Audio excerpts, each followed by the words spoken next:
Bonjour à tous, bonjour à toutes. Un petit verset aujourd'hui pour méditer la parole de Dieu. Un verset que vous trouvez en Romains 2, verset 24. Car le nom de Dieu est blasphémé à cause de vous parmi les gentils, comme il est écrit. Paul fait ici dans l'Épître aux Romains une citation d'Ésaïe 52, verset 5. Et dans le texte du prophète, ce sont les princes païens qui blasphèment le nom de l'Éternel en voyant son peuple exilé et captif. En fait, ce qui provoque les blasphèmes des païens, c'est la conduite des Juifs en exil. Et Paul adopte ce dernier sens dans l'application qu'il fait ici du prophète. Le nom de Dieu est blasphémé parmi les païens parce qu'ils croient, les païens, que Dieu approuve les abominations commises par les Juifs. On voit là la redoutable conséquence finalement de l'infidélité des croyants. Et Paul veut que ce fait serve d'avertissement aux chrétiens de Rome, aux autres chrétiens à qui il enverra des lettres. Et il nous interpelle aussi aujourd'hui. Les efforts des ennemis de Dieu nuisent moins à la cause de son règne que les infidélités, que les fautes de ceux qui se disent ses serviteurs. Alors, voilà de quoi méditer des heures, voilà de quoi nous remettre en question quotidiennement et voilà de quoi nous faire aussi travailler spirituellement. Si vous avez déjà dirigé une entreprise, dirigé un groupe de personnes, vous savez ce que c'est que d'envoyer quelqu'un à votre place.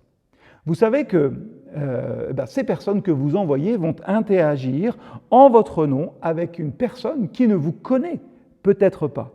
Et que cette personne, justement, va fonder son opinion de vous sur la personne que vous avez envoyée. C'est vrai que quelquefois, les parents le ressentent aussi. On a souvent l'impression que nos enfants sont de petites représentations de nous. S'ils sont gentils et respectueux, les gens disent que nous les avons bien élevés. Et puis, s'ils jettent des rouleaux de papier toilette sur la maison du voisin ou s'ils mettent, des chewing-gums dans une serrure, nous craignons que les autres ne nous jugent à cause du comportement de nos enfants. Dieu travaille à peu près de la même manière. Lorsque des gens interagissent avec des chrétiens que je dirais peut-être difficiles, qui jugent, qui rejettent et qui pourtant disent suivre Jésus, il est difficile pour les gens de s'imaginer à quel point Dieu, pour lequel ces gens disent parler, est grâce, est amour. On peut dire tous les bons mots, mais si nous ne les modélisons pas correctement dans l'amour comme Jésus l'a fait, les gens ne penseront pas seulement que nous sommes méchants, mais ils penseront aussi que Dieu l'est. La meilleure façon de donner aux gens un aperçu de Dieu, c'est d'être exactement ce qu'il dit que nous sommes. Amour. Il dit que les gens sauront que nous sommes chrétiens, que nous les suivons quand ils verront comment nous nous aimons. Dieu a mis sa confiance en nous pour le représenter. Pourquoi ? Parce qu'il sait que nous sommes capables de le faire. Il sait que nous en sommes capables si nous mettons de côté notre orgueil. Il ne nous aurait pas mis au travail s'il ne pensait pas que nous étions prêts.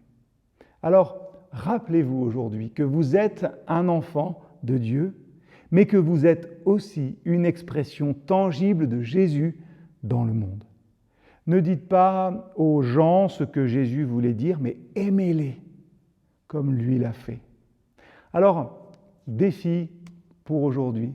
Comment pouvez-vous exprimer plus simplement l'amour de Jésus à ceux qui vous entourent ?